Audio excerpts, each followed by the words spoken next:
안녕하세요. 오늘은 상처 입은 치유자 예수님의 얼굴을 찾아서 떠나는 여정 마지막 시간입니다. 오늘은 예수님의 죽음과 부활에 대해서 다룰 텐데요.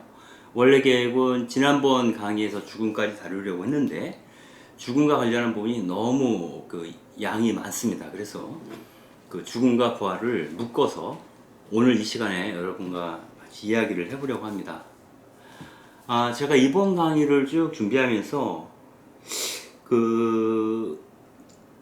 지금에서야 그렇구나 라고 느낀 게 하나 있어요.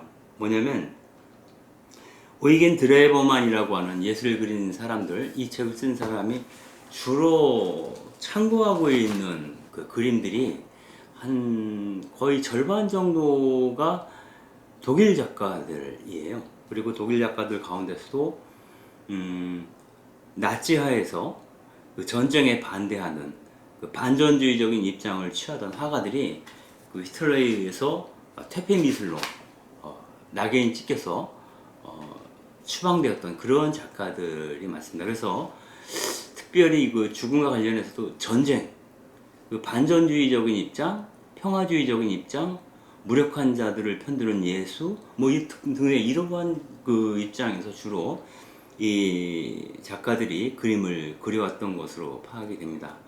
오늘 이 시간에도 인간 죽음의 사회적 형태, 즉 강요된 죽음의 가장 참혹한 형태가 전쟁이라고 했을 때 전쟁과 예수님의 죽음을 연관해서 그 전쟁의 원인이 어디 있을까? 그 전쟁의 와중에서 예수님은 또 한 번 십자가에 못 박히는 것은 아닌가? 또 그렇게 말하는 인간 내면의 추악한 모습이라고는 할까요? 악마적 속성이라고 할까요? 그런 어떤 세속적인 이미지라고 할까요? 이런 부분들에 대해서 다루고 있습니다. 그러면은 오늘 우리 제목이 우리는 다시 만날 것이다. 우정 안에서, 이런 제목이었는데요. 이 본문의 내용을 보게 되면은 우리는 그분과 다시 만날 것이다. 우정과 사랑 안에서 라고 말하는 것이 더 정확한 표현이지 않을까 하는 생각을 잠깐 해봤습니다. 그럼 본문으로 한번 들어가 보죠. 첫 번째 그림은 게르게 그로스라고 하는 사람이 1920년경 그린 거죠. 즉 제1차 세계대전이 발발하고 난 이후에 이런 전쟁의 와중에서 그리스도의 죽음이란 뭘까? 로마의 군병들이 예수를 처형한다는 게 무슨 의미였을까? 이런 것들을 게르게 그로스가 뭔가 좀 이야기하고 싶은 게 있었던 것 같습니다. 이 그림을 보시면 예수님이 십자가에 매달려 있는데요. 아주 팔이 아주 앙상합니다. 아주 가녀린 앙상한 연약한 팔인데 온통 못질을 해댔습니다. 그래서 이런 방식으로 십자가에 예수님을 매달아 놓은 상태고요. 예수님은 완전히 벌거벗긴 상태. 그러니까 인간이 경험할 수 있는 가장 수치스러운 상태, 그 수치심을 강력하게 유발할 수 있는 형태로 완전히 벌거벗은 상태에서 한 조각 천도 중요한 부위를 가리지 않은 상태에서 매달려 있습니다. 그리고 마치 예수님을 조롱하듯이 예수님의 발에는 군화를 신기고 예수님의 머리에는 가시면류관 대신에 군인들의 모자를 씌워놨습니다. 그래서 어찌 보면 폭력적인 세계가 예수를 철저하게 유린하고 있는 그러한 모습으로 예수님의 십자가형을 다루고 있는 거죠. 여기에 비해서 십자가에 매달려 있는 예수님은 거의 눈이 감기고 있습니다. 거의 눈이 감긴 상태에서 가쁜 숨을 몰아쉬면서 이 말풍선이 있죠. 목마르다.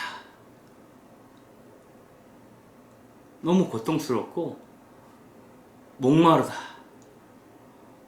견딜 수 없는 고통에 대해서 예수님이 토로하고 있는 그런 모습입니다. 이러한 고통스러운 현장 한가운데서 이 태양조차도 힘이 없습니다.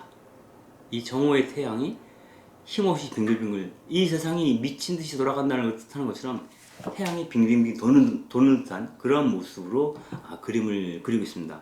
그리고 예수의 죽음을 둘러싸고 예수님을 조롱하고 있는 그 장난을 치고 있는 마치 축제에 와 있는 듯한 분위기의 어떤 군병들, 병사들을 우리는 이 그림에서 볼 수가 있습니다.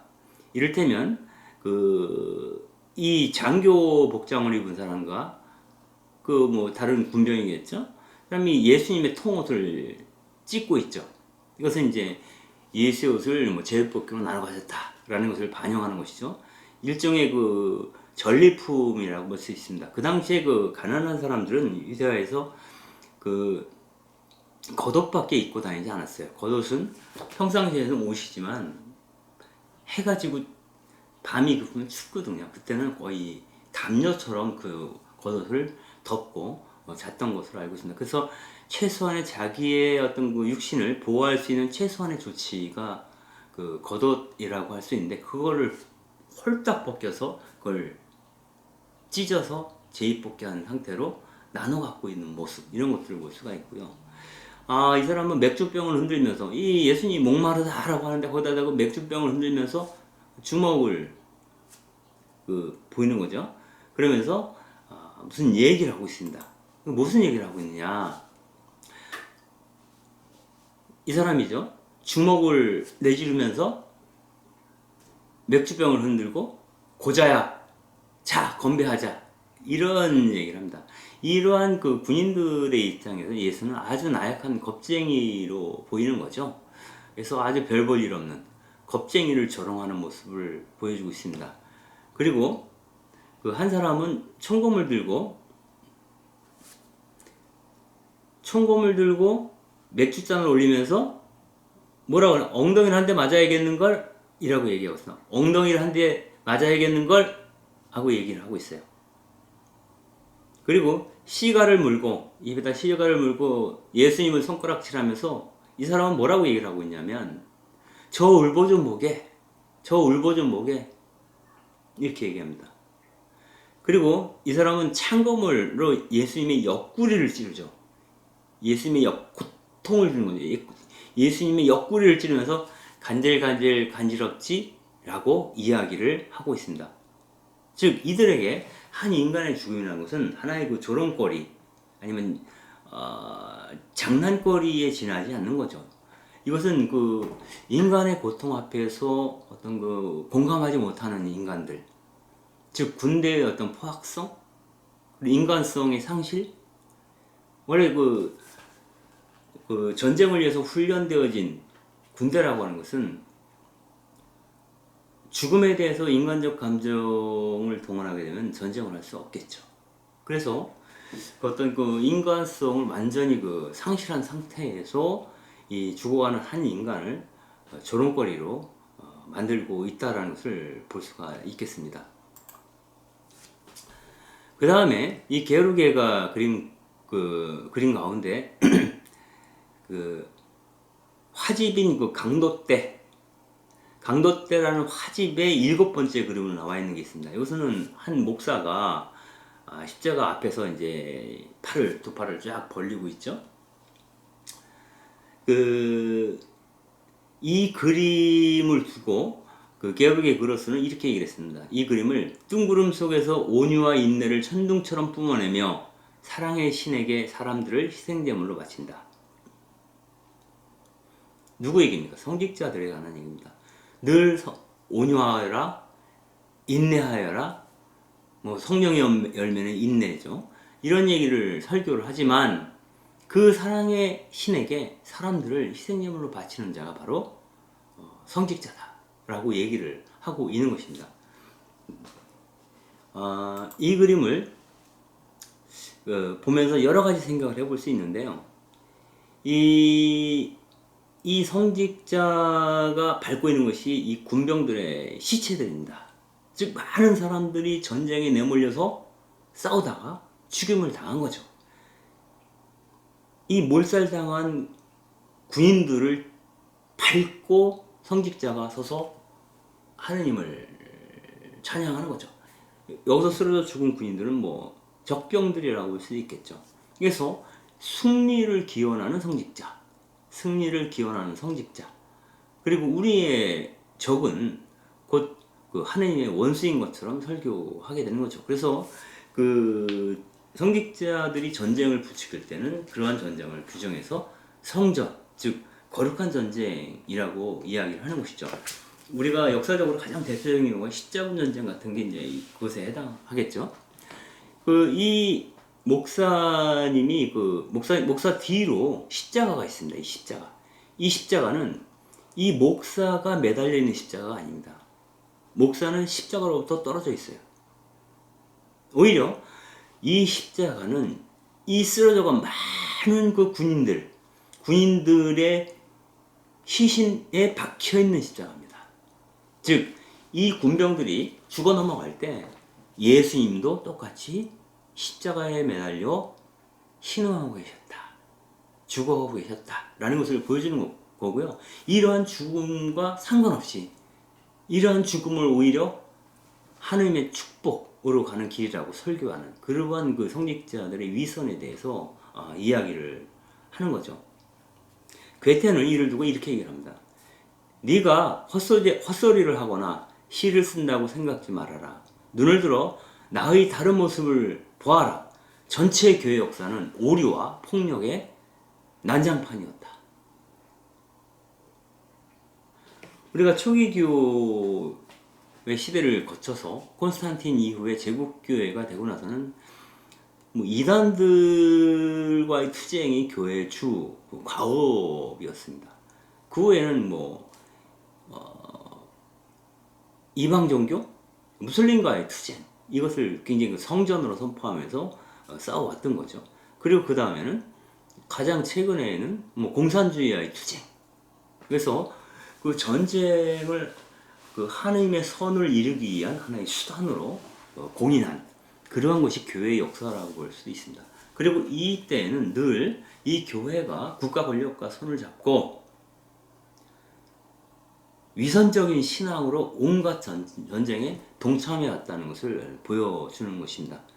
그 교회가 왜 이 전쟁에 대해서 축복하는가라고 하는 것은 전쟁에 나서는 사람들은 이 군인들이 전쟁의 현장에서 어떤 애국심 이런 것 때문에 사람들은 자원입대를 하기도 해요. 애국심 때문에.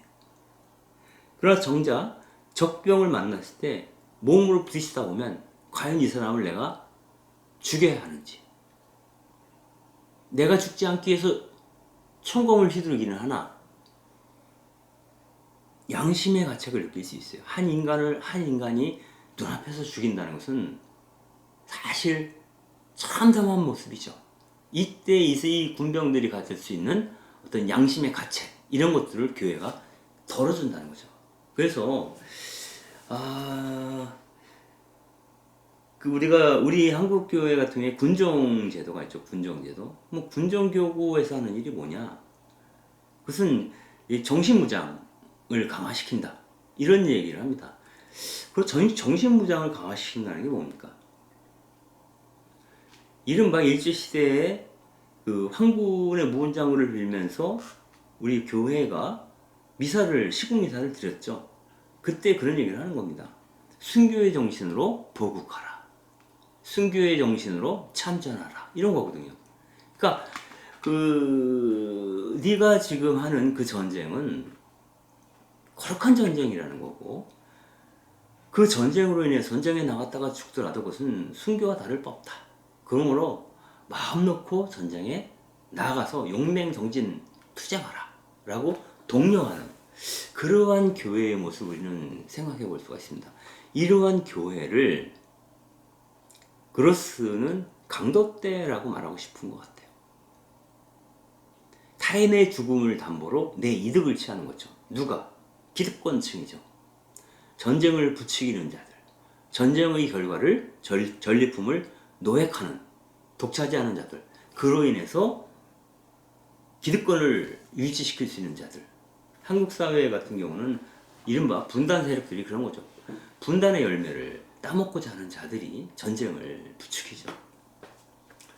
얼마 전에 그 선제 타격이라는 말이 몇 달 전에 한국 사회에서 유행한 적이 있습니다.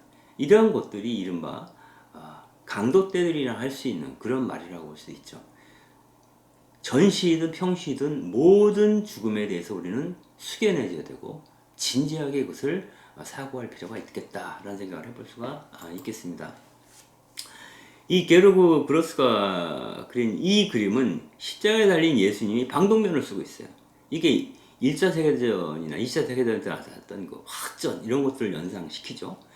예수님이 역시 마찬가지로 군화를 신고 있고요. 그 군화 위에서 그 못을 박아놨습니다. 손에 그 못을 얼마나 많이 박아놨는지 예수님이 그 가운데 또 십자가를 들고 있어요. 십자가 위에 십자가. 예수님을 끝없이 십자가에 못 박으려고 하는 세력들이 과연 누구인가? 이런 고민을 해볼 수가 있습니다. 이 그림의 제목은 방독면을 쓴 십자가의 그리스도라고 합니다. 이 게르그 그로스가 입 닥치고 봉사나 계속해 라는 제목으로, 이거는 군 장성들이나 기득권층이 하는 얘기죠. 병사들에게 입 닥치고 복무하라는 거죠. 이러한 사람들에게 이런 제목의 그림을 제시했을 때 많은 사람들이 신성모독이라고 이 그림을 비판하고 나섰습니다. 1차 대전 당시에 미네네 그 미하일 폰 파우라보 대주교는 이런 얘기를 해요. 복음은 전쟁을 위한 기한 없는 허가증을 발급하고 있다. 즉 우리의 신앙은 여러분들로 하여금 무제한적으로 전쟁에 참여하라고 독려하고 있다라는 이야기를 합니다. 그리고 우리 군대가 하느님의 이름으로 전쟁에 나갔으니 그 군인들이 전쟁에서 승리하여 바로 당신의 이름을 거룩하게 하기를 바란다 라는 투의 이야기를 합니다. 즉 승전이 하느님의 뜻이라는 거예요. 그럼 패전한 자들은 하느님으로부터 버림받은 자인가? 라고 질문할 수밖에 없죠. 결국 이렇게 됐을 때 이들의 하느님은 승리한 자의 하느님이죠. 강자의 하느님이죠. 무력의 하느님이죠. 폭력의 하느님이죠. 이러한 신을 하느님이라고 고백하는 것이 과연 복음인가에 대해서 게르그 그로스는 문제제기를 하고 있는 것입니다. 또한 마리아 라우스도원의 수도원장이었던 한멘슈테데 아빠스는 이런 얘기까지 합니다. 대포가 여기저기 굉음을 내고 전장은 아직 분노의 아수라장인데 바로 저기 성전의 예배당에서 알렐루야 알렐루야 찬송이 들린다. 바로 이것이 살만 나는 우리의 희망이 아닌가. 전쟁의 포화 속에서 알렐루야를 부를 때, 전쟁의 포화 속에서 알렐루야를 부를 수 있을 때, 즉 승리했을 때를 뜻하는 거겠죠. 그때 적병들의 시신을 밟고 올라서서 우리는 희망을 노래해야 된다라는 식으로 한멘슈테데 아빠스가 얘기합니다. 난 이거 정말 이해가 안 돼요. 한국교에서 제가 경험적으로 좀 아직도 이해가 안 되는 건 뭐냐면 얼마 전까지 그 군정교구장으로 작은 형제회 신부님이 군정교구장을 했어요. 아시시 프란치스코의 정신과 군정사제와 어떤 연관이 있을까? 이 부분에 대해서 사실 아직도 납득이 되지 않아요. 결국 그 1차 세계대전이든 2차 세계대전이든 전쟁의 과정에서 빚을 수 있는 그 집단 학살에 대해서 교회 지도자들도 책임이 있다라고 게르그 그로스는 이야기를 하고 싶은 거고요. 그것은 바로 전쟁이 일어나면 많은 병사들이 무고하게 죽게 되고 그것은 또다시 예수님의 얼굴에 방독면을 씌운 채 그를 십자가에 못 박는 짓과 마찬가지일 거다라고 얘기를 하는 것이죠. 나치하에서 이른바 그 독일 그리스도인이라는 그 어영 교회 지도자 집단이 있었죠. 그래서 보네퍼 같은 사람들이 여기에 대척점에 서서 고백교회를 만들어서 그 나치에 저항했던 그런 경험도 있습니다. 그래서 어떻게 이 종교가 정치 권력과 결탁해서 전쟁이라고 하는 비참한 상황을 독려하게 되는지, 아마 이런 것들에 대해서 분개했던 사람이 게오르게 그로스가 아니었겠나라는 생각을 해봅니다.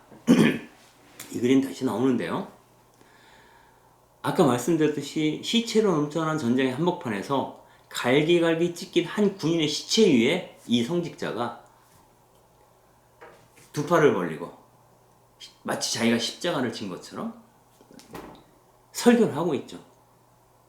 혹은 이 사람 이들의 죽음 앞에서 무엇을 축복하는지 모르겠어요.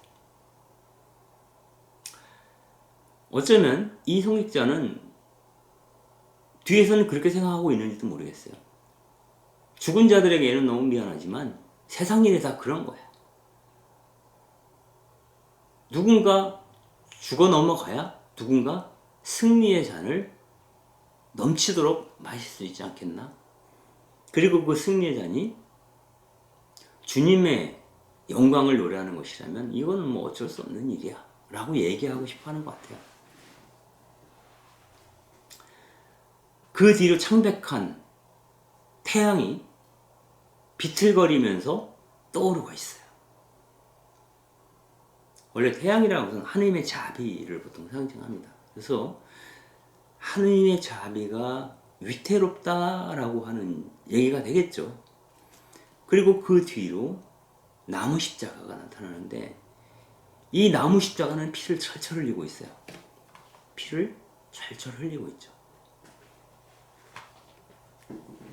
그런데 그 십자가는 그리스도의 십자가가 아니라 죽은 병사들의 무덤에 꽂은 그 바로 그 나무 십자가이고요. 실제로 이 많은 그 병사들이 죽어나가고 그 뒤로 십자나무가 꽂히는데 성직자들은 결코 이러한 십자가를 지지 않는다는 거예요. 성직자들은 전쟁에 나가지 않죠. 다만 십자가 죽음이 무엇인가를 설명할 뿐이라는 거예요. 말로 십자가 죽음을 설명하면서 예수님께서 하나님 나라를 위해서 목숨을 다 바치셨듯이 너희들도 목숨을 바쳐서 투쟁하라고, 전쟁에 나가라고 외칠 뿐이죠. 이러한 자들의 모렴치와 어떤 그 폭력적인 사고방식에 대해서 글쎄 받아들이기 쉽지 않겠죠? 이 그림을 그린 게오르기 그로스에 대해서 잠깐 살펴보면서 다음으로 넘어가겠습니다. 이 베를린 그 다다이스트 중에 한 사람인데요. 이 게오르기 그로스는 사회를 풍자하면서 억압받은 사람들과 지배층의 어떤 그 서로 모순된 입장들을 비판하고 나서는 그런 그림을 그렸다고 합니다. 오른쪽 여기 그 오른쪽에 있는 이 그림을 보시면 이게 뉴욕 맨하탄이라는 그림이에요. 메트로폴리탄이라는 그림인데 뭐 뉴욕의 맨하탄을 뜻하는 거죠. 이 도시를 그릴 때 이 게오르그는 항상 그 붉은 톤을 사용합니다. 즉 그 죽음과 피를 연상시키게 하는 건데요. 그 게오르그가 붉은 톤을 쓸 때마다 그 사회에 뭔가 문제가 있다, 폭력성이 난무하고 있다 라고 하는 것을 은연중에 보여주고자 할 때 이 붉은 톤을 사용합니다. 이 맨하탄 거리에 쏟아져 나오는 이 사람들의 그 아우성, 그 생존 경쟁이 나오는 그 아우성에 대한 이야기를 하고 있는 거겠죠. 그래서 일종의 도시라고 하는 것은 욕망의 전투장, 욕망의 전장이라고 게오르그는 이야기를 하고 있는 것입니다. 자본이 우리의 영혼을 완전히 지배하고 있는 그러한 사회, 이 그림이 보여주는 사회가 바로 그러한 사회이고, 이러한 사회 시스템에 대해서 게오르그는 한 번도 긍정적인 평가를 내린 적이 없다라고 하는 겁니다. 이 그림을 보게 되면 이것도 게오르그의 그라스가 그린 건데요. 여기서 보면 그런 겁니다. 많은 사람들이 지금의 험악한 상황에 대해서 저항하지만 이 군인들이 그들을 향해 총불을 갖다 대고 있고요. 이 자본가들은 돼지처럼 뚱뚱하죠. 이 머리에 똥덩어리가 있어요. 자본가의 머릿속에는 똥덩어리밖에 없다는 거예요. 네? 똥덩어리밖에 없다는 거고, 그 다음에 부패한 언론인은 머리에 요강을 뒤집어 쓰고 있습니다. 이건 나치죠. 나치의 머릿속은 뭐 이게 뭔가요 도대체? 거미 같기도 하고, 파충류 아니면 각각류들이 잔뜩 들어있으나 아니 무엇인가요? 그리고 이 사람은 성직자입니다. 이 성직자는 고통 많은 대중이 이쪽에 있어요. 그래서 이 군인들이 이들을 진압하기 위해서 총구리를 갖다 대고 있는데 이 반대쪽 벽을 향해서 손을 내밀고 있어요. 성직자는 쓸데없는 기도를 하는 거죠.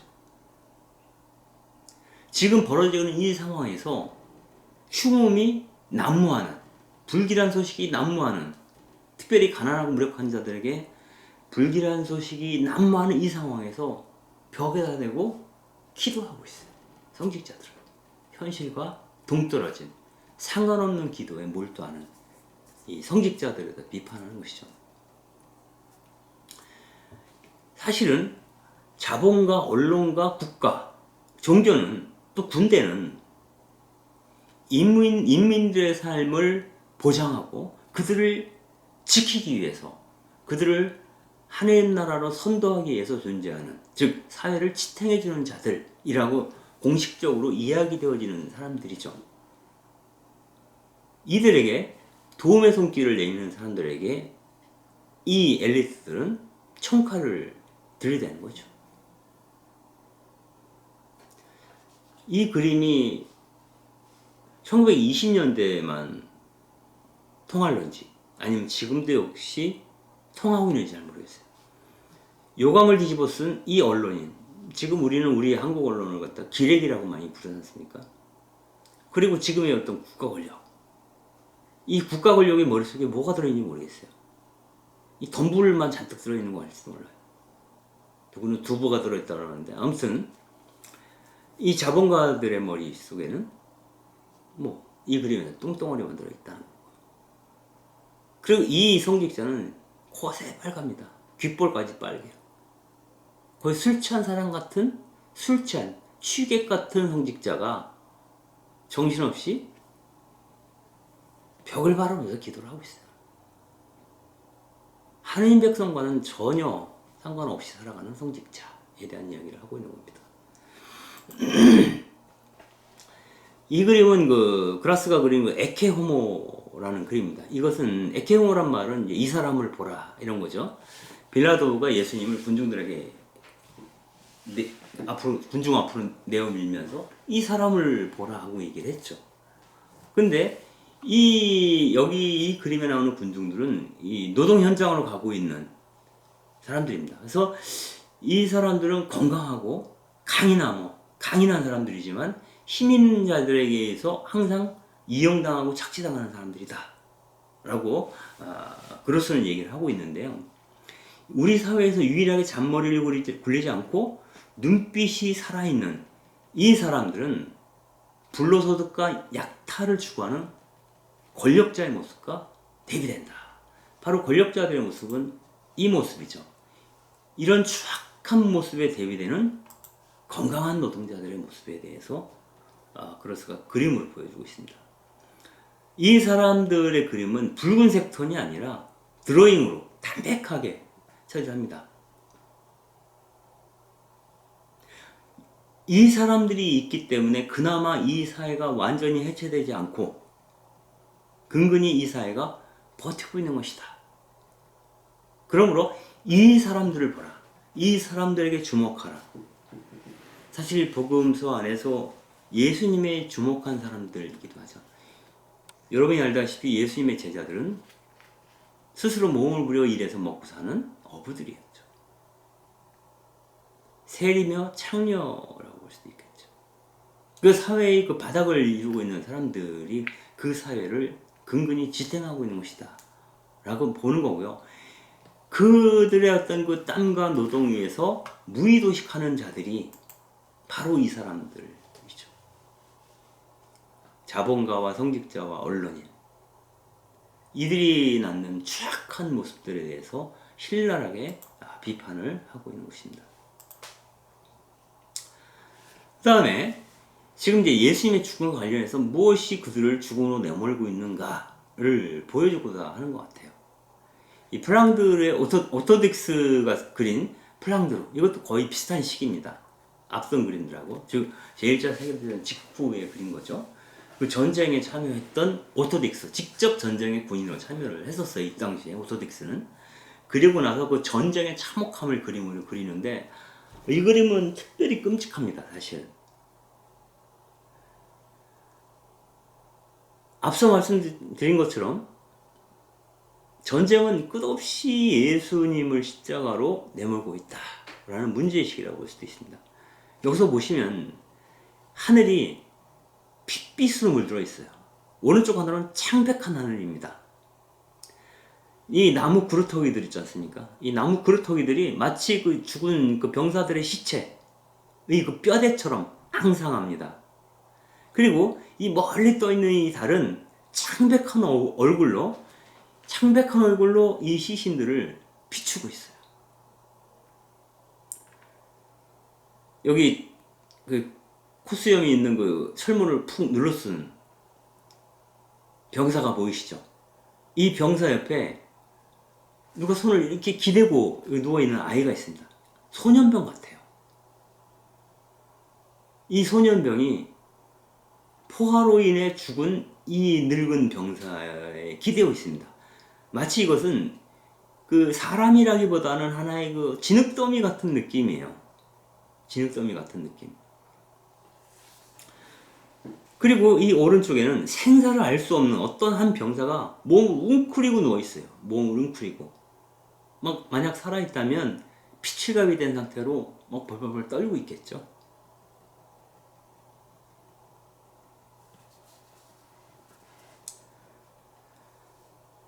그리고 이 무덤 같은 이 사람들, 군상들, 이 병사들이 한가운데 이 나무가 솟아 있는데 마치 그 예수님이 가시멜로관을 쓰고 있는 듯한 모습이에요. 이 나무 등골이 철망이죠. 철망으로 휘감겨 있어요.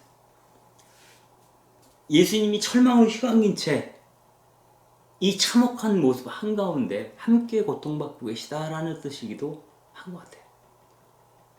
이 참혹함 안에 그분도 함께 참혹한 채로 머물러 계시다. 여전히 가시철망을 화관인 양 쓰고 계시다. 고통 가운데 계시다. 라는 것을 이 그림이 이야기하고 있습니다. 전쟁의 그 참혹함, 물질 싸움에 대한 얘기죠. 전쟁 한가운데서는 사람이 아닌 거예요. 그냥 삭제해야 될, 없애야 될 어떤 것이죠, 그냥. 그것이 나온 참혹한 결과를 이야기하는 겁니다. 좀 더 확대해서 보는 겁니다. 이러한 그 풍광 안에서는 설사 누가 승리를 한다 해도 그 승리의 기쁨은 기쁨일 수가 없어요. 온전한 의미에서 기쁨일 수가 없어요. 누군가의 참혹한 죽음의 일을 딛고서 승리한다? 그것이 누구에게 기쁨이 되겠습니까? 물론 전쟁을 부추긴 자들은 환성을 터뜨리겠죠. 그러나 승리한 자나 패배한 자나 다치고 죽기는 마찬가지예요. 이 전쟁의 승리를 위해서 함께했던 모든 사람들 역시 이 그림에서는 납덩이처럼 무겁게 내려앉아 있다. 납덩이처럼 무겁게 내려앉아 있다. 이 오른쪽에 천막 같은 데 숨어있는, 아직 살아있는 것 같은 느낌이 들어요. 이분이 이쪽을 바라봅니다. 이분도 우리 그림을 보는 사람을 바라보고 있죠. 도대체 왜? 라고 묻는 것은 아닌가라는 거예요. 그렇다면 오토딕스가 왜 이런 그림을 그렸는가? 오토딕스는 지난 시간에도 얘기를 했지만은 예수님 십자가에 매달려 있는 모습은 아주 참혹하게 그렸죠. 실제 고통은 구체적이고 아주 실제적이죠. 이런 무고한 죽음, 참혹한 죽음. 이렇게 세밀하게 한 인간의 참혹한 죽음을 오소데스가 그린 것은 이러한 개별적인 죽음만이 우리를 각성시키기 때문이라고 얘기해요. 있는 그대로 예수의 죽음도 예수님 혼자서 겪어야 했던 개별적인 죽음이에요. 개별적인 고통이고, 예수님이 많은 사람들, 군중들 한가운데에서 고독하게, 외롭게, 그리고 처참하게 죽었던 것처럼 우리도 우리 주변에서 이런 고통을 겪고 있는 사람들을 보면서 도대체 고통이란 뭔가, 죽음이란 뭔가, 왜 이런 고통이 왔는가, 왜 이러한 죽음을 우리가 강요당해야 하는가 라고 구체적으로 묻고 답할 수 있어야 한다라는 거죠.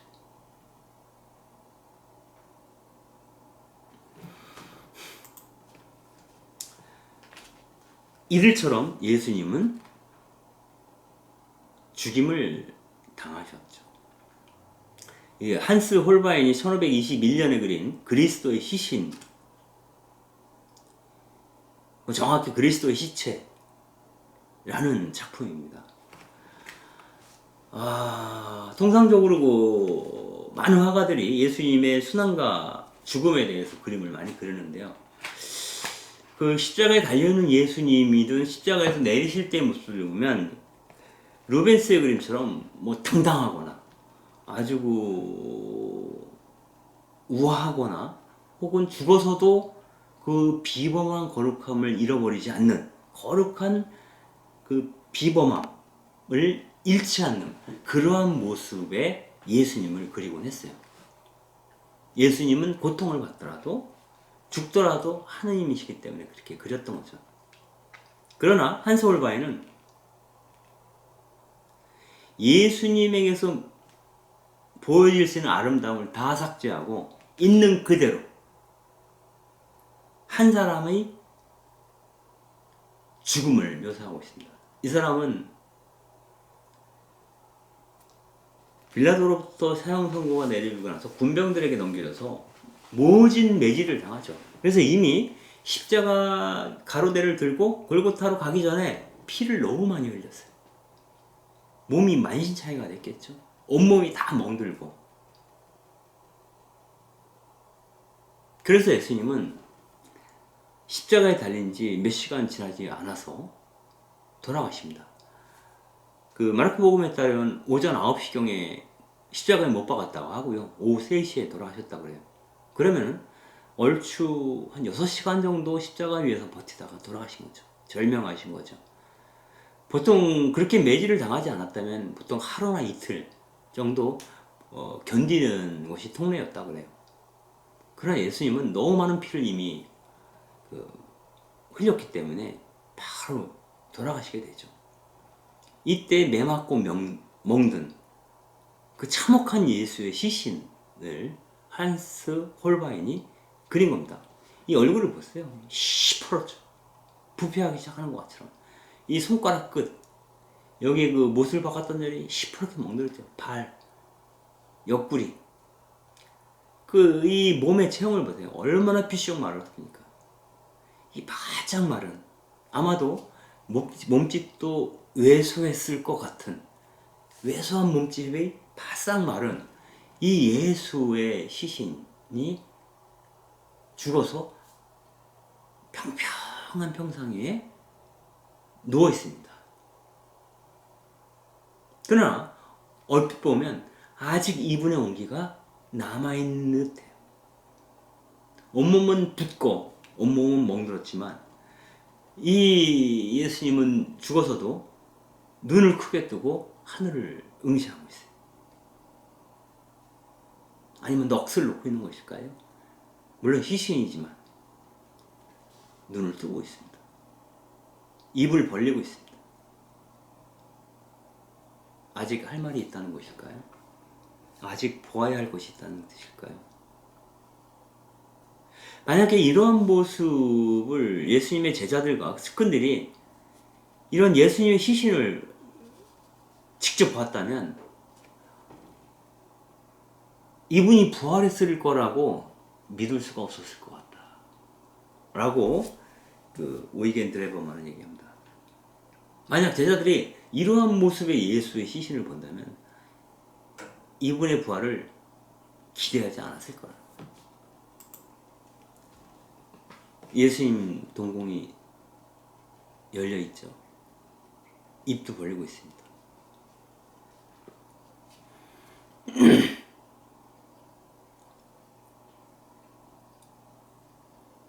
그래서 이 그림의 그 한스 홀바인의 그림에 아주 관심을 가졌던 사람 중에 하나가 토스토옙스키입니다.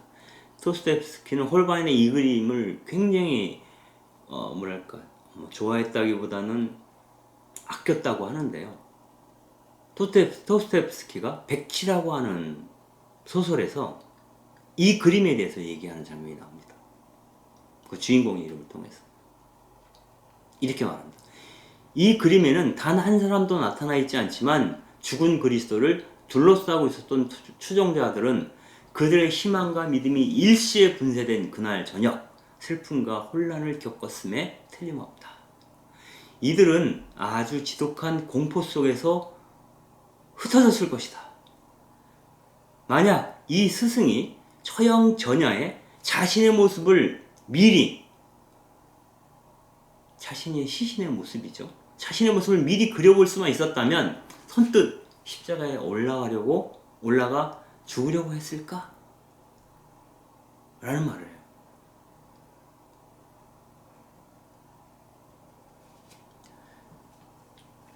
죽음이라고 하는 것은 아주 냉혹하죠. 성자의 죽음이든 범인의 죽음이든 의인의 죽음이든 죄인의 죽음이든 죽으면 온몸이 파랗게 부패되면서 썩어가죠. 거기에 동정심은 없습니다. 자연이 동정심을 베풀지 않습니다. 그리고 역사 안에서도 이렇게 무고하게 죽은 사람들이 얼마나 많습니까? 그들의 참혹한 죽음에 대해서 사람들은 숫자로만 기록을 남깁니다. 구체적 개인의 죽음에 대해서 다루지 않죠. 왜? 그들은 전쟁의 일선, 맨 앞장서서 죽어갔던 일종의 연출자에 의해서 연출된 배우에 지나지 않기 때문일 수도 있어요. 일종의 뭐랄까요? 그럼 뭐라 그래요? 일시적으로 동원된 그 군중들 같은 경우 엑스트라 이런 사람들이죠. 이런 사람들은 역사에 포착되지 않습니다. 이런 냉혹한 죽음 앞에서 어쩌면 그렇기 때문에 예수님은 믿음에 기대서 이렇게 얘기했는지도 모릅니다. 아버지, 제 영혼을 당신 손에 맡깁니다. 이 십자가 위에서 고통받으며 죽어가는 자기의 육신을 바라보는 나의 죽음을 느끼고 있는 그 순간, 십자가에서 내가 죽어가고 있구나. 내 고통이 나를 찌르고 있구나. 라는 것을 매 순간순간 느끼는 그 예수님은 그 시간을 어떻게 버텼을까? 기댈 데가 없는 거죠. 그가 할 수 있는 말은 그밖에 없어요. 내 영혼을 당신에게 맡깁니다. 내 육신이 썩어 문지러져도 부러지고 깨지고 찢어져도 내 영혼은 당신께서 거둬주세요. 라고 예수님은 이야기하지 않았을까 하는 거죠. 이러한 그 죽음에 대해서 아주 민감하게 깊숙이 들어가서 체험했던 사람이 아마 마리아 막달레나였을 것이다 라고 오이겐 드레버만은 얘기를 합니다. 물론 어머니도 예수님이 돌아가실 때 그 자리에 있었죠. 근데 마리아 막달레나는 예수님이 임종하시던 그 순간에도 십자가 밑에 있었고 예수님이 묻히신 그 무덤에도 가보았고 그분이 그 무덤에서 일어나시는 것도 체험했던 죽음과 민감하게 연결되어 있었던 예수님의 바로 그 사람이 마리아 막달레나였죠.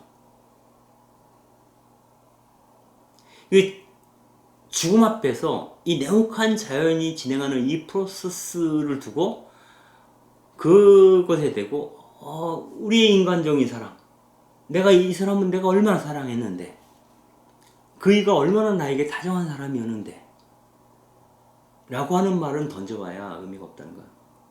앞서 그림처럼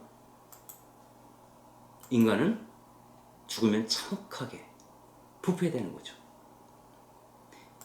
이 광경을 지켜봐야 했던 마리아 막달레나에 대한 이야기를 하는 겁니다.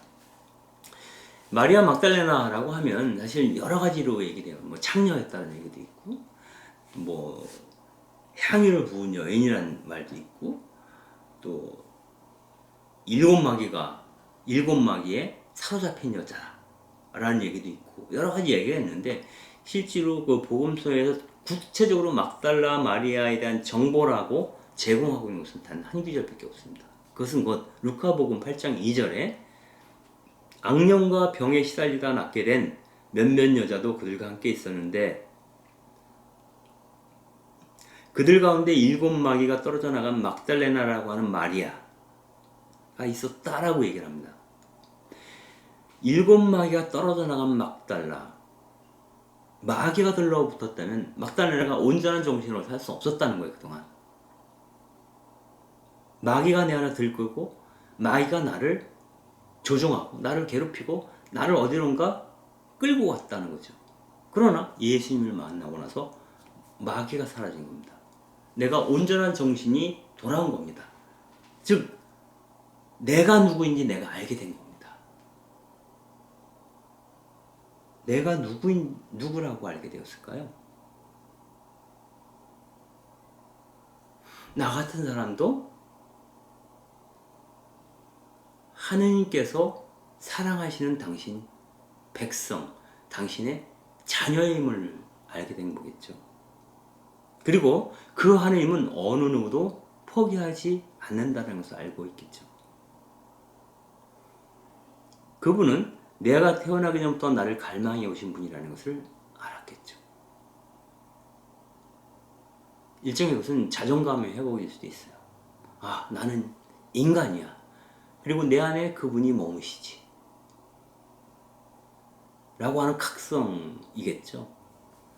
결국 예수님을 만나서 그 망가졌던 영혼을 치유받을 수 있었던 그 막달레나는 아마 예수님의 죽음 앞에서, 그분의 발치 앞에서 예수님께서 산상수훈을 통해서 하신 말씀, 즉 슬퍼하는 자는 복이 있나니 라는 말을 떠올리게 하는 그런 모습을 갖지 않았을까. 정말 사랑하던 사람의 죽음 앞에서 그 예수님이 하고자 했던 일의 결정적인 실패 앞에서 어찌할 수, 몸을 가눌 수 없는 슬픔을 보여주고 있는 마리아.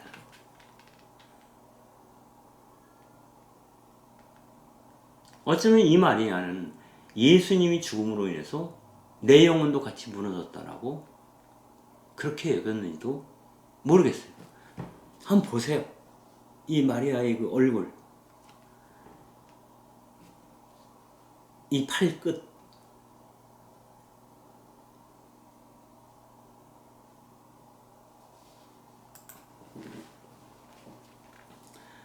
보통 우리가 예수님의 죽음을 다룰 때 많이 조각을 하거나 그림을 그리는 것은 피에타입니다. 즉 죽은 아들 예수님을 품에 안고 슬프지만 그래도 하나님의 뜻을 순종하는 여인으로서의 마리아를 그리죠. 그래서 마리아의 모습은 대체로 피에타를 보면 담백합니다. 그리고 그 우아함을 잃지 않아요. 가장 대표적인 게 미켈란젤로가 조각한 피에타죠. 초기작. 물론 미켈란젤로의 그 후기작 론다니니의 피에타 같은 경우는 막 예수님이 몸이 막 무너져 내리려고 하고 안간힘을 써서 마리아가 이렇게 버티고 있는 그러한 모습의 조각을 했죠. 미켈란젤로가. 근데 이 그림은 아놀드 베클린이라고 하는 사람이 1867년에 그린 이 그림은 그 참다운 마음을 가눌 길 없어 하는 마리아 막달레나의 모습을 그리고 있어요. 정말 사랑하는 내 운명 같은 그 사람을 잃고 영원한 고통 속에 잠겨있는 마리아. 그 마리아 막달레나를 그리고 있는 거죠. 그런데 이 아놀드 맥클린이 그린 이 그림을 보면 자세히 보면 좀 색다른 걸 볼 수 있습니다. 예수님의 시신을 우리에게 보여주고 있는데 이 마리아의 얼굴과 목덜미와 가슴 그리고 예수님의 살같이 하얗게 빛나고 있습니다. 즉 깊은 고뇌와 슬픔에 잠긴 이 사람들 안에 무엇이 머물고 있습니까? 빛이 머물고 있습니다. 그리고 예수님의 모습은 깨끗합니다. 상처가 없어요. 상처가 보이지 않아요. 상처가 다 아물어 있습니다. 이 고통의 흔적이 사라지고 온유한 평화 속에서 예수님이 누워 계세요. 어쩌면 예수님이 느끼는 그 평화는 마리아 막달레나의 애통 가운데 뭐랄까요? 이루어지는 결과라고 볼 수도 있을 것 같아요. 이 깊은 사랑 안에 잠긴 예수님은 이제부터 상처가 아닐 수 있겠죠.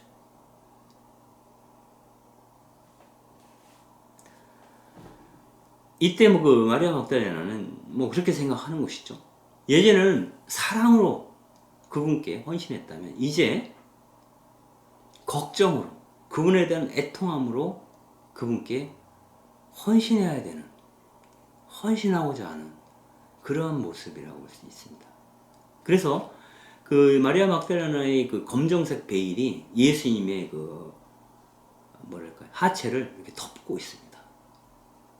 즉 마리아의 예수님에 대한 사랑이 그분의 몸을 감싸고 있다라고 볼 수 있습니다. 우리는 과연 그 예수님의 고통 앞에서 애통해하고 있는가?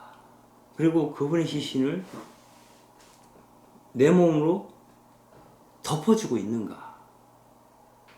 묻는 것이기도 합니다. 그리고 이 그림을 잘 보면 이 뒤에 벽이죠. 뒷벽이 있는데 이 벽과 예수님이 누워있는 이 침상 사이의 공간이 별로 없어 보여요. 그래서 거의 그 꽉 낀 좁은 공간에서 감옥에 갇힌 것처럼 이 좁은 공간에 꽉 끼어 죽을 것 같은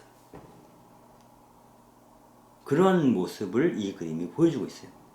즉 이 그림을 보여주는 형상은 절망적인 마리아 막달레나의 심경, 애통함에 대한 얘기를, 그래서 숨을 쉴 수 없을 것 같은, 곧 나도 죽어 넘어질 것 같은, 그러면서도 그분에 대한 연모하는 마음을 포기할 수 없는, 그래서 검은 베일로 그분의 시신을 덮어주고 있는 그런 마리아 막달레나고요. 이러한 애정 안에서 편안하게 잠들어 있는 예수 그리스도를 우리에게 보여주는 겁니다. 애통하는 자는 복이 있나니 그들은 위로를 받으리니.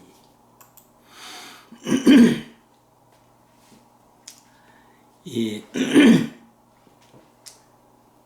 프란츠 크릴 파우처라는 사람이 쓴 그 희곡이 있습니다. 바다의 파도와 사랑의 파도라는 희곡인데요. 여기서 주인공인 히어로가 사랑하는 린더라는 여성이 익사한 걸 보고 슬퍼하면서 이렇게 노래합니다. 그는 나의 모든 것, 이제 남은 것은 산산조각난 그림자뿐.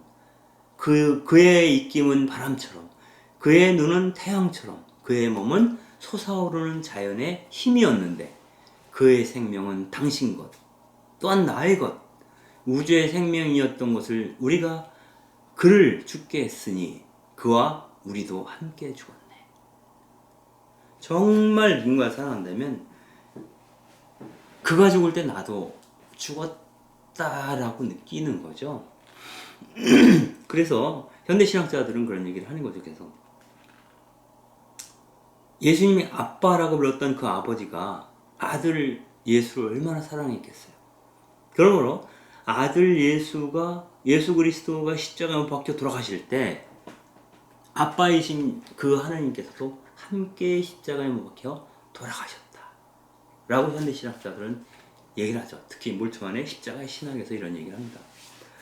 즉 이 세상에서 누군가 참담하게 울고 있을 때 하나님께서도 그와 함께 참담한 눈물을 흘리고 계신다 라고 말하는 것이죠.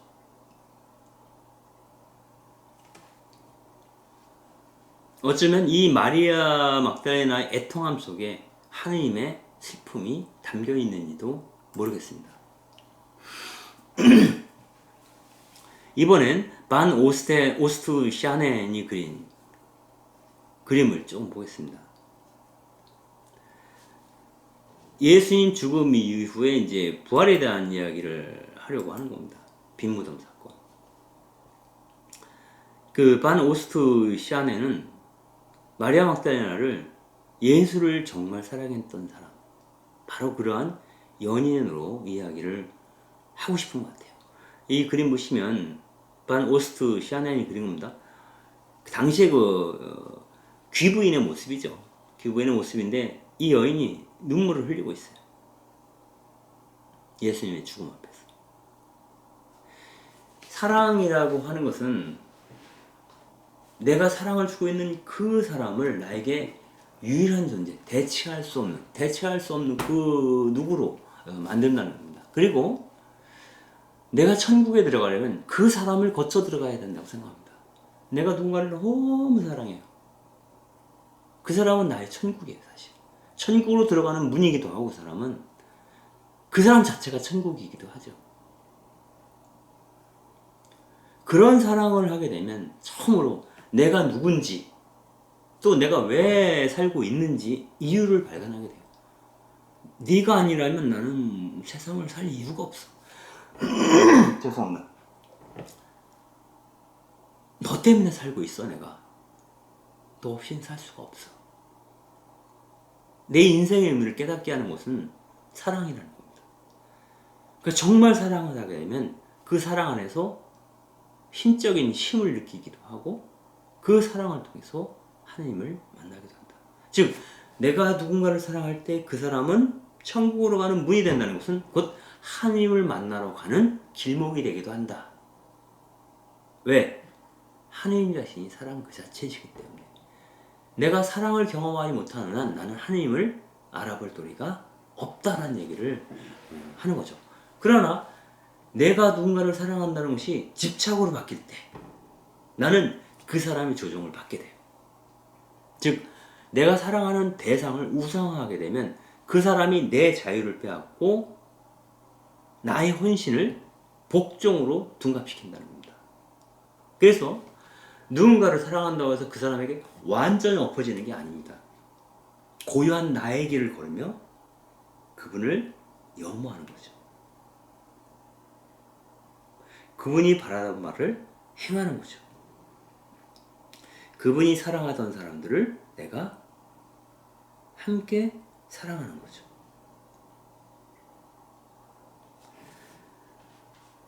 막달레나는 예수님을 통해서 내가 누구인지 알게 되었고 내가 누구인지 알게 해준 그 사람이야말로 하느님이겠다라고 믿었던 사람이라고 얘기를 합니다.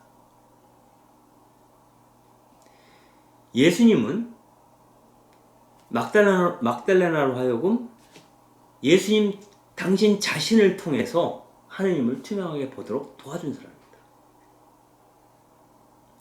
막달레나는 예수를 통해서 하느님을 보았죠. 그리고 그 하느님과 나와의 관계, 내 삶의 의미를 깨달았던 사람입니다. 그 통로의 역할을 했던 예수님이 살해당함으로써, 죽음으로써 천국으로 가는 출구가 막혀버렸다라고, 하느님으로 가는 길목이 차단되었다고 마리아 막달레나는 생각했는지도 몰라요. 이 황망함, 이 황망함, 사랑과 존경을 주었던 그 사람의 부재가 주는 이 황망함을 마리아 막달라는 견딜 수 없죠. 그래서 예수님 돌아가고 나서 안식일이 끝나자마자 바로 새벽에 동이 트기 전에 달려가죠. 무덤가로. 요한복음에서는 이렇게 얘기합니다.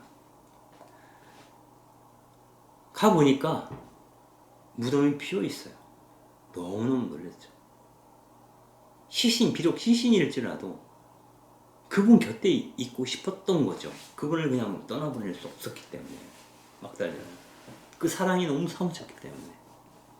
그래서 무덤 밖에서 울고 있는데, 울고 있다가 무덤 쪽으로 몸을 굽혀 들여다보니까 하얀 옷을 입은 두 천사가 앉아서 이렇게 묻는 겁니다. 여인아, 왜 우느냐? 누가 저희 주님을 꺼내갔습니다. 어디다 모셨는지 모르겠습니다. 그러면서 돌아보는데 예수님이 서 계시는 거예요. 근데 그분이 예수님인지 막달라는 모르죠. 그때 그분이 이야기를 합니다. 똑같이 얘기를 해요. 천사들처럼. 여인아, 왜 우느냐? 누굴 찾느냐? 왜 우느냐? 누구를 찾느냐? 왜 울겠어요? 사랑을 잃어버려서? 사랑하는 이를 잃어버려서 울겠죠. 누구를 찾느냐? 바로 그 사랑하는 사람을 찾는 거죠. 그 질문은 우리 인생을 거는 질문이기도 합니다.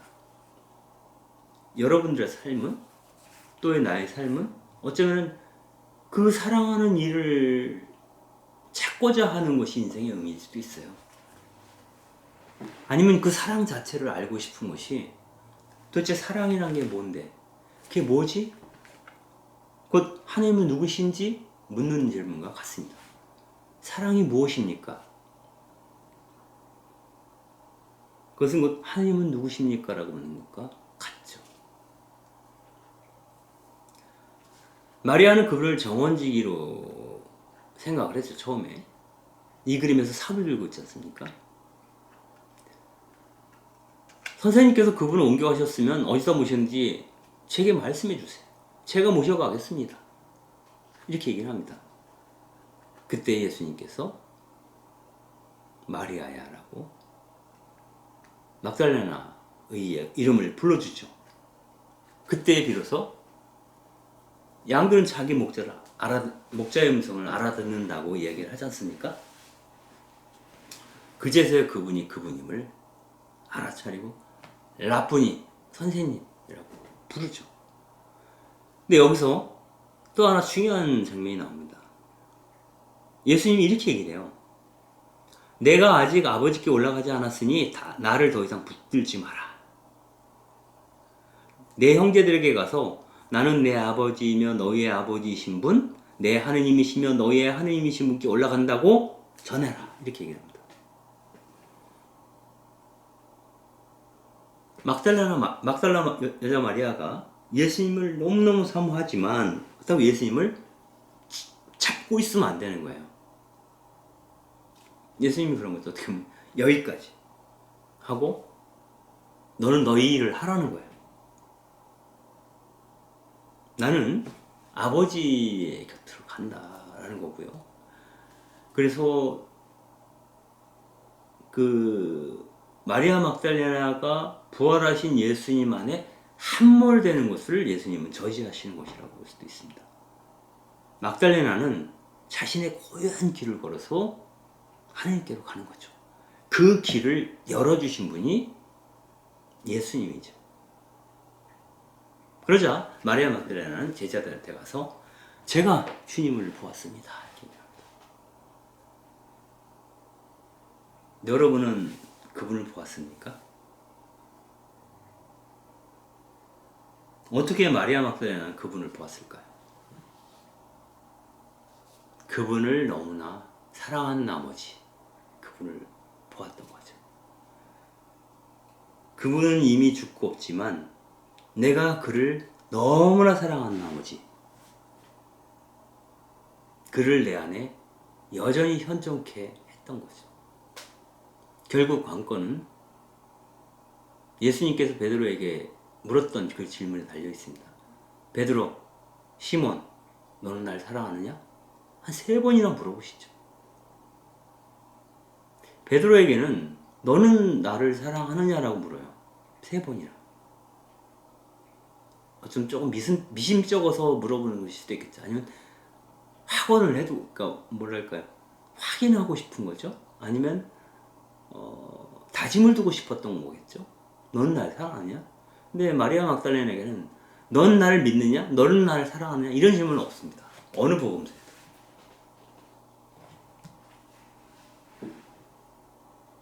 그녀가 그분을 사랑하신 줄 예수님은 이미 알고 있었기 때문이죠.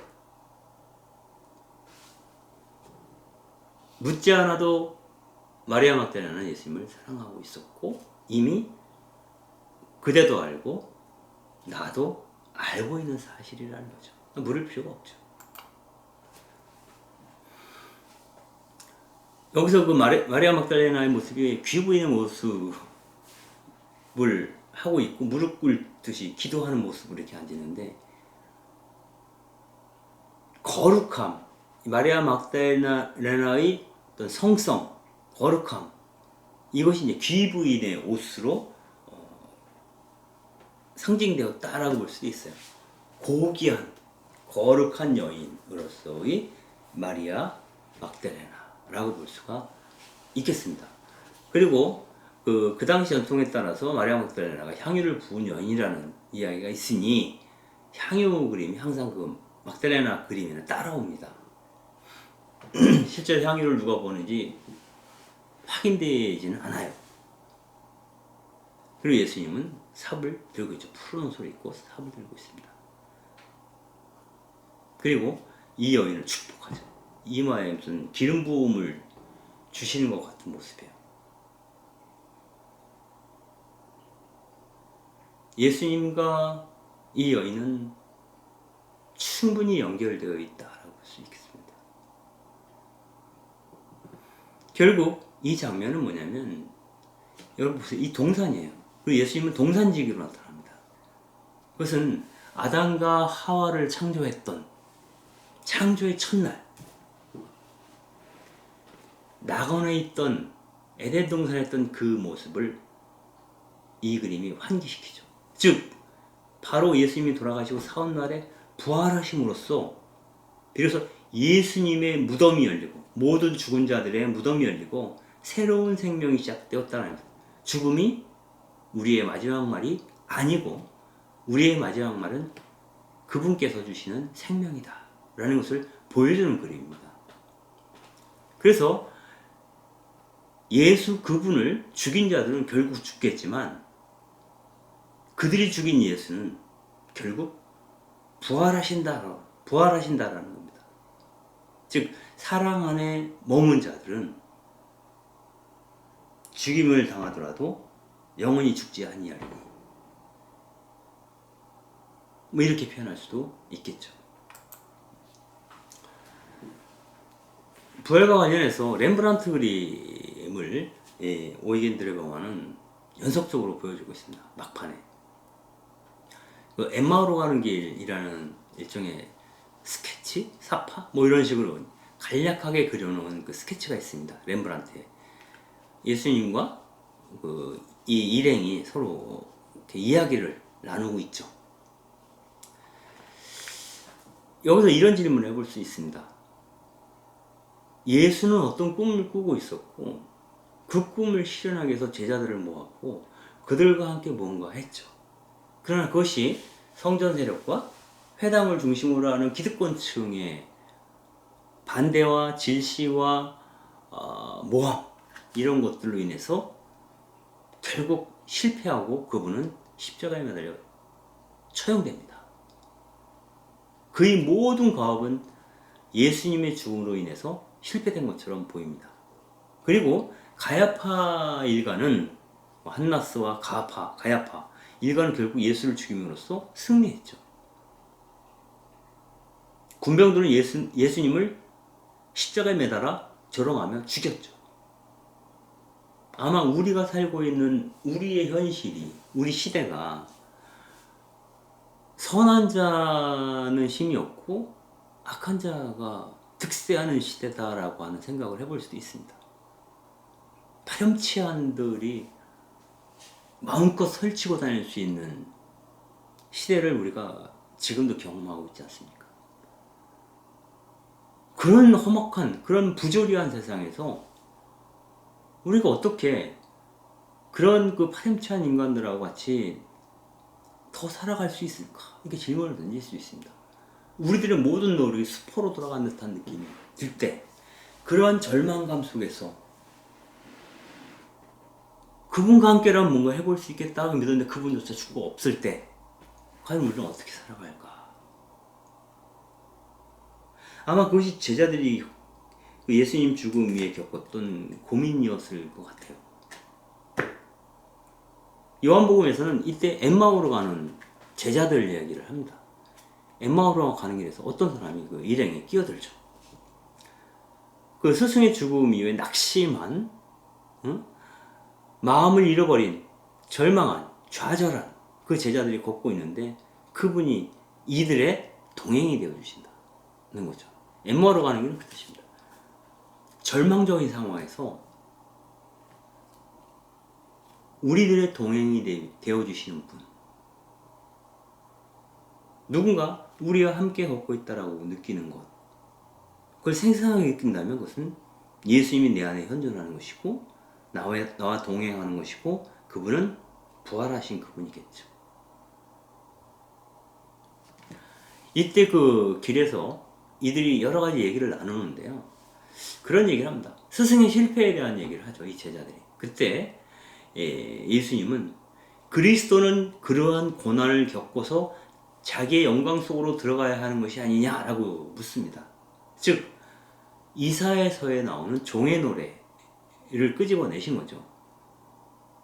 무고하게 모멸당하고 매맞고 고통당하는 그 종, 그 종이야말로 인류를 구원한다는 거 아닙니까? 그게 종의 노래의 내용인데, 그처럼 그 주님의 종처럼 그리스도는 고난을 겪고서야 영광 속으로 들어간다는 말을 쓰지 않았느냐, 이렇게 얘기를 하는 겁니다. 예레미야 예언자 같은 경우가 가장 대표적인데, 그분은 하나님의 일꾼으로서 예언을 행하고 그 때문에 박해를 받죠. 그가 한 예언의 내용이 유다의 멸망을 예언한 거 아닙니까? 이 고통스러운 과정을 통과해야 하나님의 영광 속으로 들어갈 수 있다 라는 얘기를 하고 있는 겁니다. 나중에 이들이 날이 저물어 어느 집에 가서 이제 하루 묵게 되죠. 이 제자들 중에 한 사람의 집일 수도 있겠는데, 거기서 식사를 나눌 때 예수님이 빵을 쪼개어 나눠주죠. 이게 이제 최후의 만찬? 이거를 상기시키는 거고, 그와 나누었던, 제자들이 그분과 나누었던 그 많은 공동 식사, 그 식탁에 들어있는 그 많은 것들이 한꺼번에 떠오르는 거죠. 그래서 그분을 알아보게 됩니다. 그분이 그분임을. 그러자 그분이 그 자리에서 사라지시죠. 그때 이 사람들이 뒤늦게 깨닫는 거죠. 길에서 그분이 우리에게 말씀하실 때, 또 우리에게 성경을 풀이해 주실 때 우리 마음이 얼마나 타올랐던가. 내 가슴을 그분의 말씀이 뜨겁게 했다는 거예요. 다시. 이건 뭐예요? 낙담한 제자들에게 다시 열정을 불러일으키시는 그분.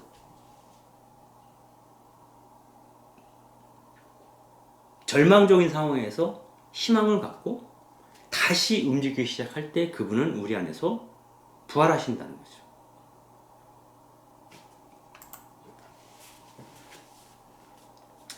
이 식사 장면을 보면, 이건 레브란트의 그림이죠. 한 사람이 이거 음식을 내어보고 있고요. 두 사람은 예수님의 이야기를, 예수님의 빵을 나누는 것을 보면서 깜짝 놀라고 있어요. 이때까지는 이분이 그분이심을 알아보지 못했을 때예요. 그러나 예수님이 늘 소외된 사람들을 자기 식탁으로 초대하고, 그리고 죄인들을 용서하며 배고픈 자들을 먹이고 또 즐겨 제자들과 공동 식사를 해서 혼밥하지 않았다는 거예요. 그래서 예수님의 이름으로 우리가 예수님처럼 누군가 빵을 나눌 때 그때마다 예수님은 우리와 함께 하신다는 것을 보여주는 것이 엠마오의 식사입니다. 내가 빵을 나눌 때 빵을 나누는 순간 그분께서 우리 안에 현존하신다. 그게 부활하신 그리스도이시죠. 마태복음에 이런 얘기가 있죠. 너희 가운데 두 사람이 이 땅에서 마음을 모아 무엇이든 청하면 하늘에 계신 내 아버지께서 이루어 주실 것이다. 두 사람이나 세 사람이라도 내 이름으로 모인 곳에는 나도 함께 있기 때문이다. 이렇게 얘기를 합니다. 즉 그분의 이름으로 복음에 따라 내가 무언가를 행할 때 그분께서 늘 그 자리에서 부활하신다는 거고요. 우리와 함께 하신다는 거예요. 우리와 함께 하신다라는 말이 그분이 부활하셨다라는 말과 같은 말이죠. 그래서 이 그림에서는 예수님이 빵을 나누고 있는 그 식탁이 환합니다. 하얗게 빛나고요. 예수님의 눈길은 이미 제자들을 지나서 하늘을 향하고 있습니다. 그래서 빵 나눔이라고 하는 것은 하느님과 연결되어 있는 빛이 현존하는 공간이다 라고 하는 것이죠.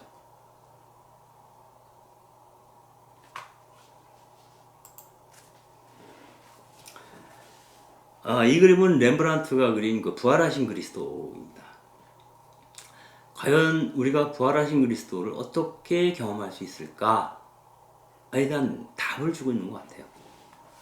여기서 보면 예수님이 환합니다. 빛을 받아 환하고 하얀색, 순결, 정결, 원래의 모습, 우리의 어떤 그 본질 이런 것들을 드러내고는 순백색 옷을 걸치고 있어요. 그리고 마치 그분께서 지혜를 지니셨다는 듯이 긴 머리를 늘어뜨리고 있고요. 눈도 크게 분명하게 뜨고 계세요. 이 그림에서 렘브란트가 그린 그 예수님은 아주 좀 이렇게 청명한 느낌도 들긴 해요. 근데 이 어디에도 예수님이 상처받은 상흔이 드러나지 않아요. 한 번도 상처받지 않은 사람처럼 사랑하는 자, 한 번도 상처받지 않은 영혼인 것처럼 살아갈 때 우리는 예수님의 부활을 경험한다라고 말할 수도 있어요. 상처를 너무 많이 받은 사람들은 그 상처를 다 회복할 때까지, 그 상처가 아물 때까지 나에게 상처 준 자를 용서하는 건 쉽지 않아요. 내 상처가 아물고 나서야 용서할 마음이 조금씩 생기죠. 근데 이 그림에서는 상처받지 않은 영혼, 상처받지 않은 그리스도가 나옵니다. 그래서 죽음과 절망, 자신이 받은 고통조차도 이미 극복한 그러한 인간의 따뜻한 또 투명한 그런 눈길. 그리고 이분은 그래서 빛 가운데 있어요. 그때쯤에서야 비로소 우리가 겪은 슬픔은 기쁨이 되고 정말 죽음 같은 그 고통일지라도 감사하는 마음으로 다시 한번 되새기게 된다는 겁니다. 그때 고통스러웠죠. 그러나 그 고통을 통해서 지금의 내가 있는 거잖아요. 그걸 감사할 수 있는 힘. 고통을 없이 해야 가능하겠죠. 그래서 부활하신 그리스도는 어떠한 원망도 남아있지 않은 그러한 영혼으로서의 부활한 그리스도라고 볼 수 있습니다. 여러분들이 다른 강에서도 여러 차례 얘기를 했지만 예수님께서 그 십자가상에서 하신 말씀 있지 않습니까? 가상칠언이라고 얘기하는데 십자가에서 여러 가지 그 말씀을 하셨지만 그 가운데 어느 것도 당신을 십자가로 내몬 사람들을 원망하는 말이 없습니다. 또한 당신의 고통과 죽음을 두고 달아났던, 배신했던, 밀고 했던 그 사람들에 대한 원망도 없습니다. 저들이 무엇을 하는지 잘 모르고 있습니다. 저들을 용서해달라고 얘기를 합니다.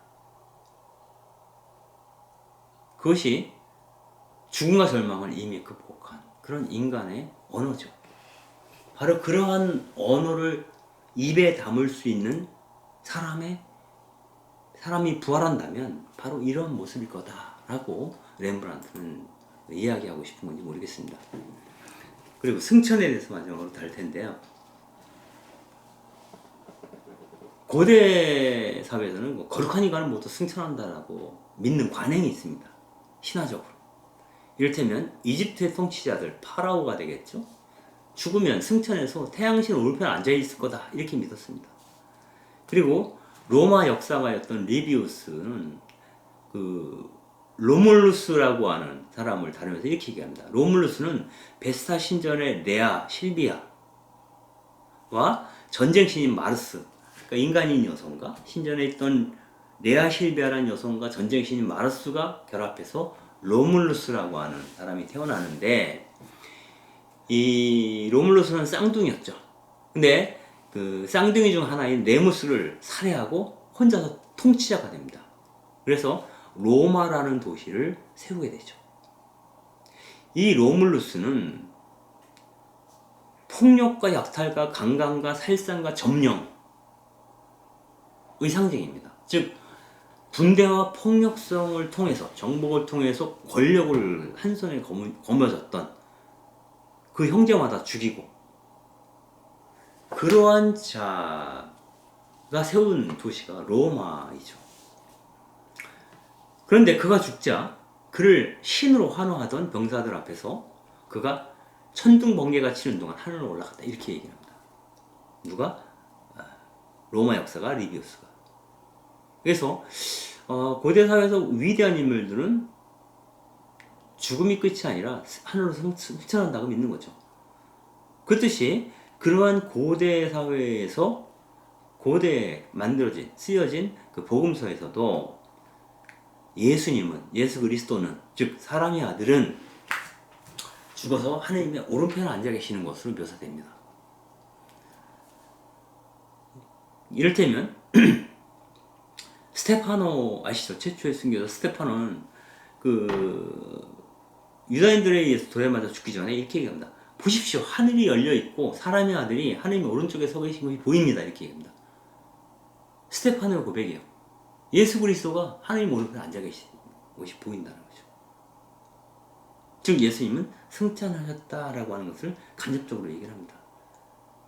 그런데 이 하늘의 오른편에 앉아 계시는 승천하신 예수와 로물루스와는 차이가 있습니다. 로물루스는 모든 사람을 폭력적으로 지배한 이후에 천상으로 갔지만, 사람의 아들인 예수 그리스도는 가련한 사람들을 돌보다가 살해당합니다. 그리고 죽어가면서도 저 사람들을 용서해달라고 얘기를 합니다. 마찬가지로 스테파노도 죽기 직전에 주님, 이 죄를 저 사람들에게 묻지 말아주십시오라고 얘기를 합니다. 즉 예수님의 계보를 따르는 거죠. 그래서 그리스도교 방식의 죽음은 그리스도교 방식의 승천을 낳는다. 그 조건은 사랑과 용서에 있다 라고 볼 수도 있겠습니다. 이 그림은 그리스도의 초상화인데요. 이건 렘브란트가 예수님 초상화를 여러 편을 그렸습니다. 렘브란트는 자기 자신의 초상화도 많이 그렸죠. 근데 이 초상화가 중요한 건 뭐냐면, 렘브란트는 그 초상화를 그리면서 자기의 어떤 내적인 상태가 그대로 이렇게 드러났던, 그래서 초상화를 쭉 보다 보면 렘브란트의 영적 세계가 어떻게 그 진전되어 왔는지, 발전되어 왔는지, 어떻게 고양되고 있는지 알 수가 있어요. 그래서 그렇기 때문에, 그런 렘브란트가 그렸기 때문에 렘브란트가 생각했던 예수님이 어떤 분인가를 알려면 다른 그림도 물론 도움이 되지만 예수님의 초상화만 봐도 알 수가 있습니다. 이거 어떻게 설명하겠어요? 이 모습을 여러분들이 보시는 그대로입니다. 렘브란트의 그리스도의 초상은 순수한 인간성을 드러내고 있다라고 얘기를 합니다. 그래서 우리는 이건 이제 오이겐 드레버만이 얘기하는 겁니다. 우리 각각의 사람들 마음속에 자리 잡은 예수라는 순수한 인간성을 지닌 자의 초상은 어떠한 외부적 압력이 오더라도 사라지지 않는다는 겁니다. 그리고 우리가 그분을 처음 한번 볼 수 있다면, 그분을 느끼고 있다면 나를 죽인다고 해서, 초상 하나를 찢는다고 해서 그분이 사라질 일이 없다라는 겁니다. 왜? 그분의 조상은 우리 마음속에 영영 살아있을 것이기 때문에.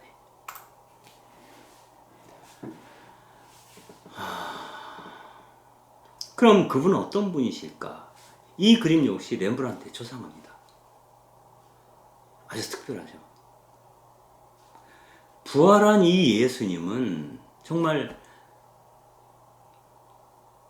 헛되고 헛될 수밖에 없는, 아무것도 아닐 수 있는 인간 존재를 사랑으로 안아주신 분이라는 거예요.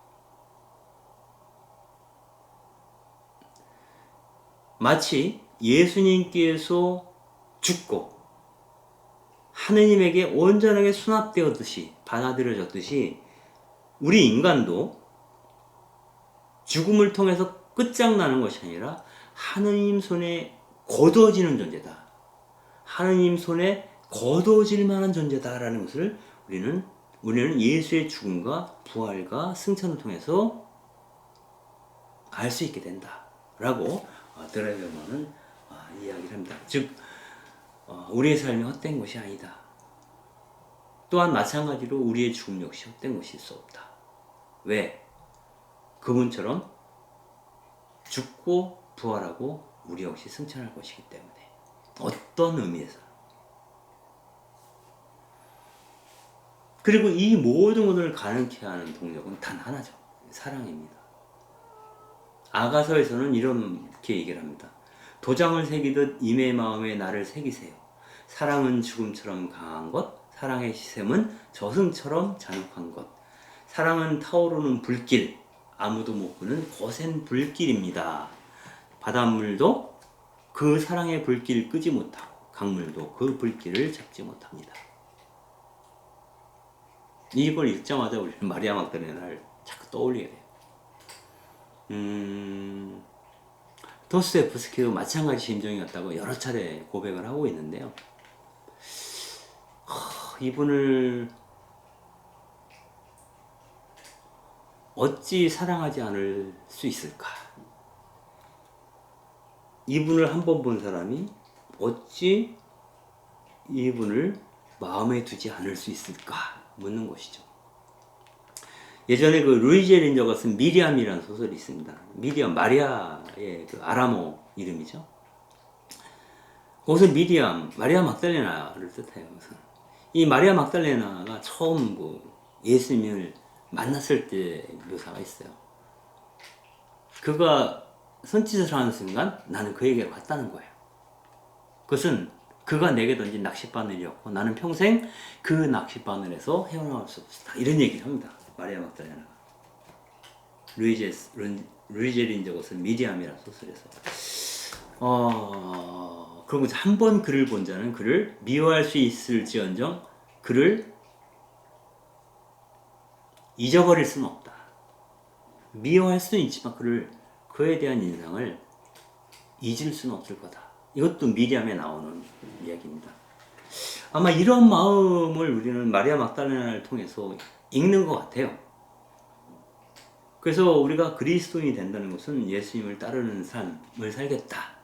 예수님의 운명을 나의 운명으로 삼겠다. 뭐 여러 가지 표현을 할 수 있는데 결국은 예수님을 연모하는 삶. 그게 그리스도인의 길이 아닐까? 하는 생각 마지막으로 해보면서 이번 강의를 마무리하도록 하겠습니다. 긴 시간 들어주셔서 감사합니다.